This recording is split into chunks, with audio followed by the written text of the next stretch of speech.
Hello everyone, it's Z, and in this video, I'll be showing you how to set up your LEGO EV3 robot and computer for coding. First of all, you need your robot. This is Bob Ross 2.0. He will be the robot I use for the videos following after this one. I will not go much into detail about building the robot itself or the parts of it.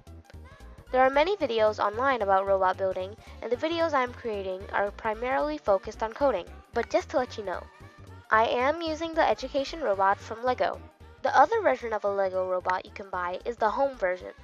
The only difference is that the education version exclusively includes an ultrasonic and gyro sensor, while the home version exclusively includes an infrared sensor and remote control, which I will not include in these lessons. Now, back to setting up.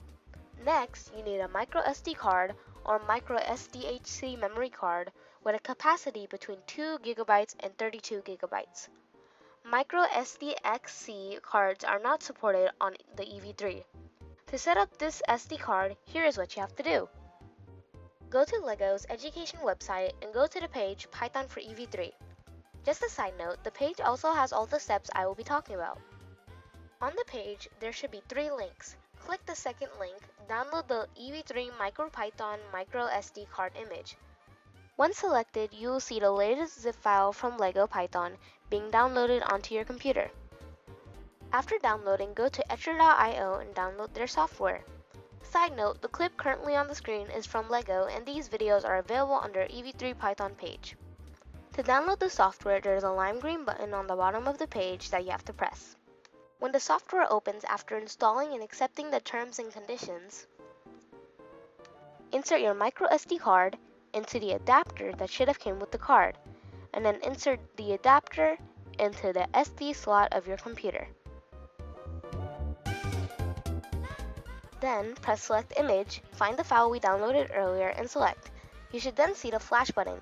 Click it and then for the next few minutes wait while the file is being downloaded into the card. When you see that it's done downloading, you have finally finished setting up your card. Now here's the most important part, inserting it into the robot. Get your SD card and add a piece of tape to the end of it. This is so when you have to pull it out of the robot, it's easy and you don't have to struggle to grab it. After putting tape on the card, insert it into the SD slot of the robot's intelligent brick. We are almost finished setting up the robot. Finally, after inserting the card, turn on the robot. For the first time when turning on the robot with the SD card, it should take a couple of minutes. If you're familiar with the standard EV3 loading screen, you may notice it takes a lot longer to load. This is one reason why I don't recommend this for competitions if you don't want to take too much time turning on the robot. When the robot is finally ready, you may notice that the screen on the brick has a different layout and design than the robot's standard home screen. This shows that all the code that is being used on the robot is Python code. If you want to go back to the standard robot screen, just turn off the robot and turn it back on without the card inside of it. Whew, that was a lot of work for setting up the robot, but we aren't finished yet.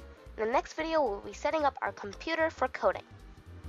Thanks for watching the video. Subscribe to the channel for more on our 2020 to 2021 FLL season, and I'll see you in the next video. Goodbye!